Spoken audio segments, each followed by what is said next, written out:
Esto es la lectura pública de la Biblia. 20 minutos que te ayudarán a recordar quién es Dios, quién eres tú y quiénes estamos llamados a ser. Un tiempo en el que nos encontramos para escuchar a Dios hablar. Entre tanto que llego, dedícate a la lectura pública de las Escrituras y a enseñar y animar a los hermanos. A continuación, escucharemos fragmentos de la Biblia en la Nueva Traducción Viviente. El libro de Salmos, Salmo 65, versículos 5 al 8. Fielmente respondes a nuestras oraciones con imponentes obras, oh Dios, nuestro Salvador. Eres la esperanza de todos los que habitan la tierra, incluso de los que navegan en mares distantes. Con tu poder formaste las montañas y te armaste de una fuerza poderosa. Calmaste los océanos enfurecidos con sus impetuosas olas y silenciaste los gritos de las naciones. Los que viven en los extremos de la tierra quedan asombrados ante tus maravillas. Desde donde sale el sol hasta donde se pone, tú inspiras gritos de alegría. El segundo libro de Samuel, capítulo 9. Cierto día, David preguntó: ¿Hay alguien de la familia de Saúl que aún siga con vida? ¿Alguien a quien pueda mostrarle bondad por amor a Jonatán? Entonces mandó llamar a Siba, un hombre que había sido uno de los siervos de Saúl. ¿Eres tú, Siba? Sí, señor, lo soy. Enseguida el rey le preguntó: ¿Hay alguien de la familia de Saúl que todavía viva? De ser así, quisiera mostrarle la bondad de Dios. Siba le contestó: Sí, uno de los hijos de Jonatán sigue con vida. Está lisiado de ambos pies. ¿Dónde está? En Lodebar, en la casa de Maquir, hijo de Amiel. Entonces David mandó a buscarlo y lo sacó de la casa de Maquir. Su nombre era Mefiboset. Era hijo de Jonatán y nieto de Saúl. Cuando se presentó ante David, se postró hasta el suelo con profundo respeto. David dijo: Saludos, Mefiboset. Mefiboset respondió: Yo soy su siervo. No tengas miedo. Mi intención es mostrarte mi bondad por lo que le prometí a tu padre, Jonatán. Te daré todas las propiedades que pertenecían a tu abuelo Saúl. Y comerás aquí conmigo, a la mesa del rey. Mefiboset se inclinó respetuosamente y exclamó: ¿Quién es su siervo para que le muestre tal bondad a un perro muerto como yo? Entonces el rey llamó a Siba, el siervo de Saúl, y dijo: Le he dado al nieto de tu amo todo lo que pertenecía a Saúl y a su familia. Tú, tus hijos y tus siervos cultivarán la tierra para él, para que produzca alimento para la casa de tu amo. Pero Mefiboset, el nieto de tu amo, comerá aquí, a mi mesa. Siba tenía 15 hijos y 20 siervos. Siba respondió: Sí, mi señor el rey. Yo soy su siervo y haré todo lo que me ha ordenado. A partir de ese momento, Mefiboset comió a la mesa de David como si fuera uno de los hijos del rey. Mefiboset tenía un hijo pequeño llamado Mica.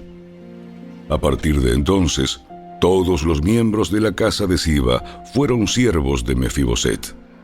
Y Mefiboset, quien estaba lisiado de ambos pies, vivía en Jerusalén y comía a la mesa del rey.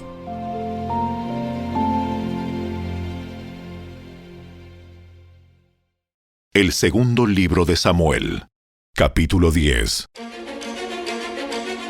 Después de un tiempo, murió Naas, rey de los amonitas, y su hijo Hanún subió al trono. David dijo: Le mostraré lealtad a Hanún, así como su padre Naas siempre me fue leal. Entonces David envió embajadores a Hanún para expresarle sus condolencias por la muerte de su padre. Pero cuando los embajadores de David llegaron a la tierra de Amón, los comandantes amonitas le dijeron a Hanún, su amo: ¿Realmente cree que estos hombres vienen para honrar a su padre? ¡No! David los ha enviado a espiar la ciudad para luego venir y conquistarla. Entonces Hanún tomó presos a los embajadores de David, les afeitó la mitad de la barba, les cortó los mantos a la altura de las nalgas y los envió avergonzados de regreso a David. Cuando llegó a oídos de David lo que había sucedido, envió mensajeros para decirles a los hombres: Quédense en Jericó hasta que les crezca la barba, y luego regresen. Pues se sentían muy avergonzados de su aspecto. Cuando el pueblo de Amón se dio cuenta de qué tan seriamente había provocado el enojo de David, los amonitas contrataron a 20,000 soldados arameos de infantería de las tierras de Bet-Rehob y Soba, 1,000 del rey de Maaca y 12,000 de la tierra de Tob. Cuando David se enteró, envió a Joab con todos sus guerreros a pelear contra ellos. Las tropas amonitas se pusieron en pie de guerra a la entrada de la puerta de la ciudad, mientras los arameos de Soba y Rehob, junto con los hombres de Tob y Maaca, tomaron posiciones para pelear a campo abierto. Cuando Joab vio que tendría que luchar tanto por el frente como por la retaguardia, eligió algunas de las tropas selectas israelitas y las puso bajo su propio mando para luchar contra los arameos a campo abierto.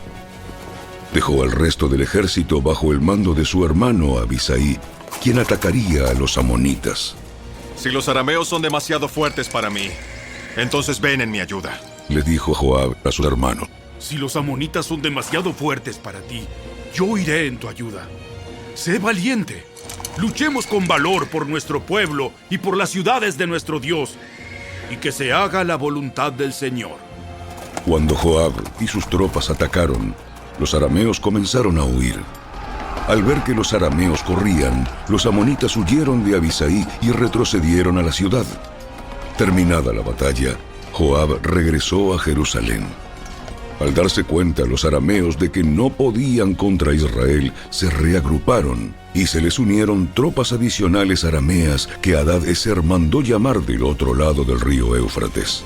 Estas tropas llegaron a Elam bajo el mando de Sobac, el comandante de las fuerzas de Hadad-Ezer. Cuando David oyó lo que sucedía, movilizó a todo Israel, cruzó el río Jordán y guió al ejército a Elam. Los arameos se pusieron en formación de batalla y lucharon contra David. Pero nuevamente los arameos huyeron de los israelitas. Esta vez, las fuerzas de David mataron a 700 conductores de carros de guerra y a 40,000 soldados de infantería, entre estos a Sobac, el comandante del ejército.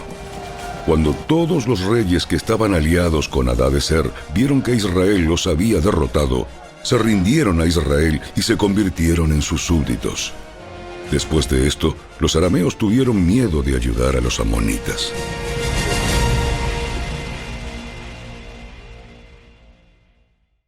El segundo libro de Samuel, capítulo 11. En la primavera, cuando los reyes suelen salir a la guerra, David envió a Joab y al ejército israelita para pelear contra los amonitas. Destruyeron al ejército amonita y sitiaron la ciudad de Rabá. Sin embargo, David se quedó en Jerusalén. Una tarde, después del descanso de mediodía, David se levantó de la cama y subió a caminar por la azotea del palacio. Mientras miraba hacia la ciudad, vio a una mujer de belleza singular que estaba bañándose. Luego envió a alguien para que averiguara quién era la mujer y le dijeron: Es Betsabé, hija de Eliam y esposa de Urías elitita.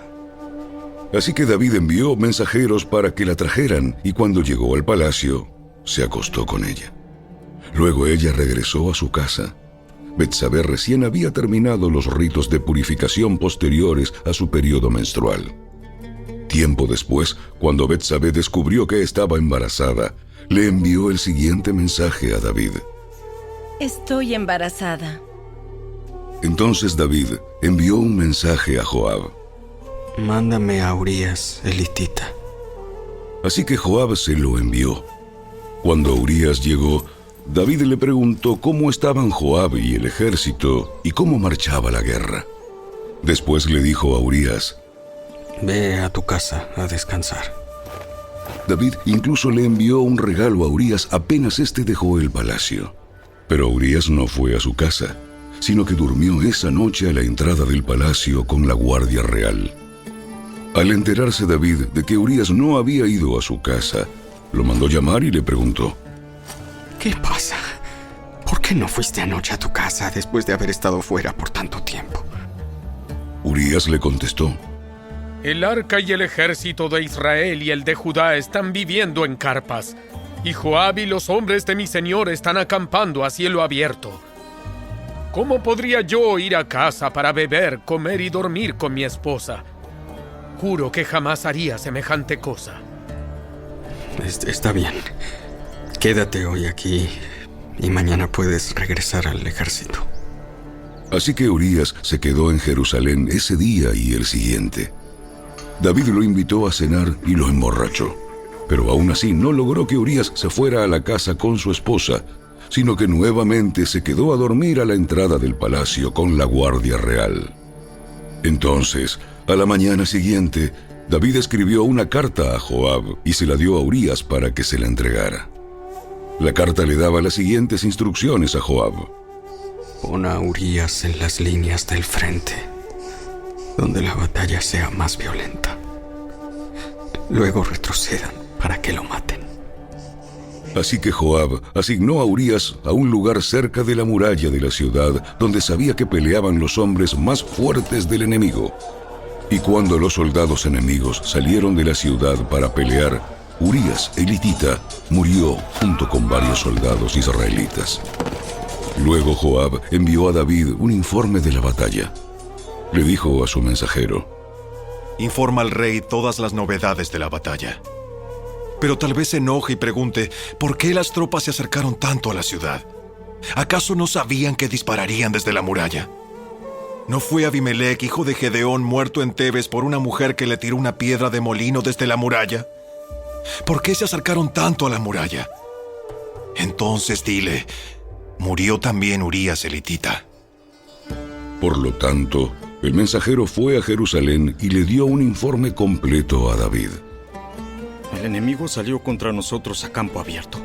Y cuando los perseguíamos hasta las puertas de la ciudad, los arqueros que estaban en la muralla nos dispararon flechas.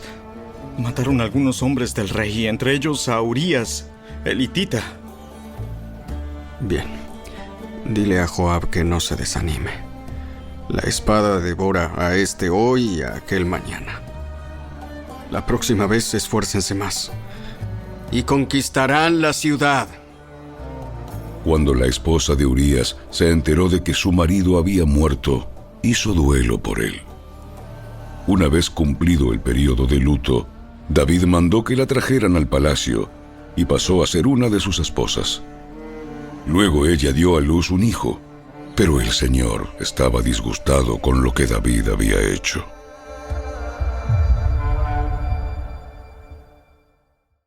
Los Hechos de los Apóstoles, capítulo 15, versículos 12 al 41.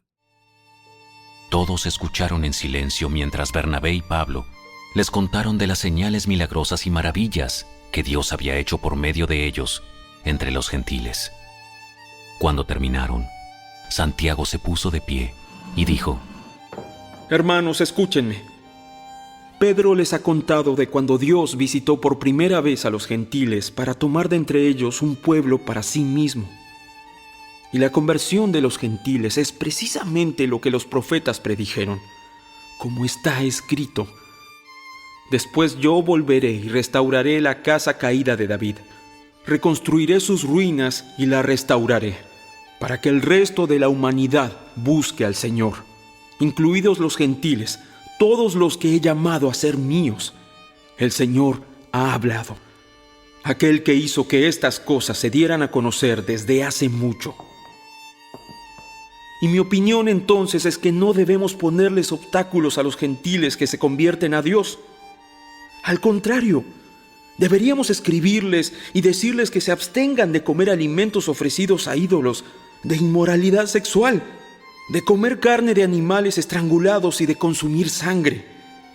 Pues esas leyes de Moisés se han predicado todos los días de descanso en las sinagogas judías de cada ciudad durante muchas generaciones.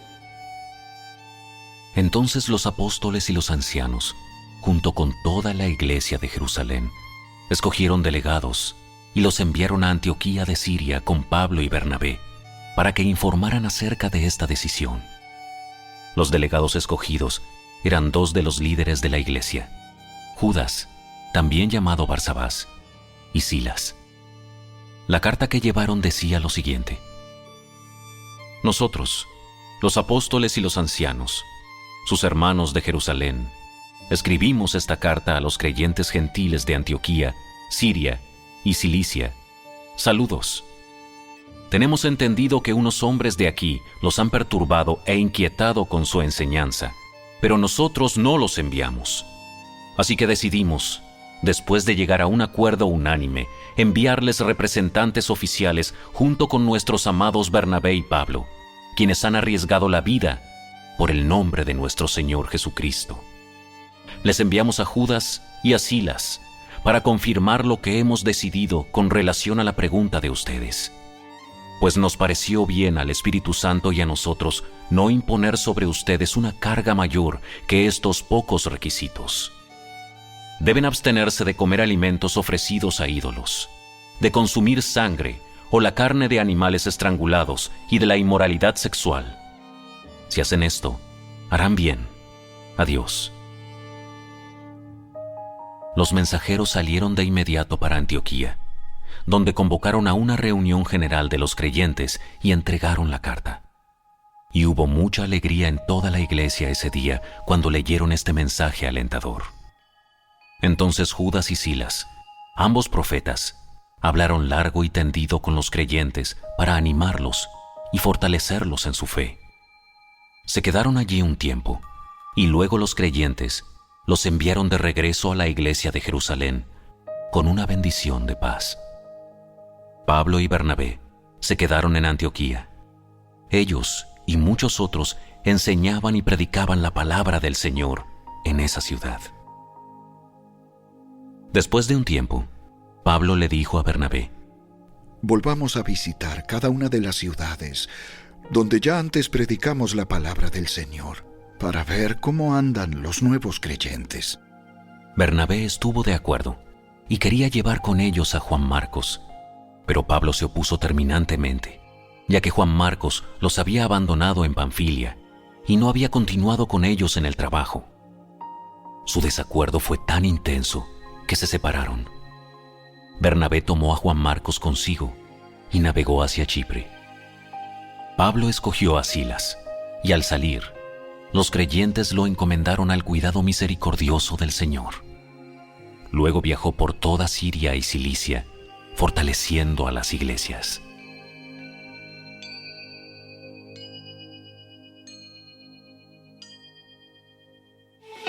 Hasta aquí fue la lectura de hoy.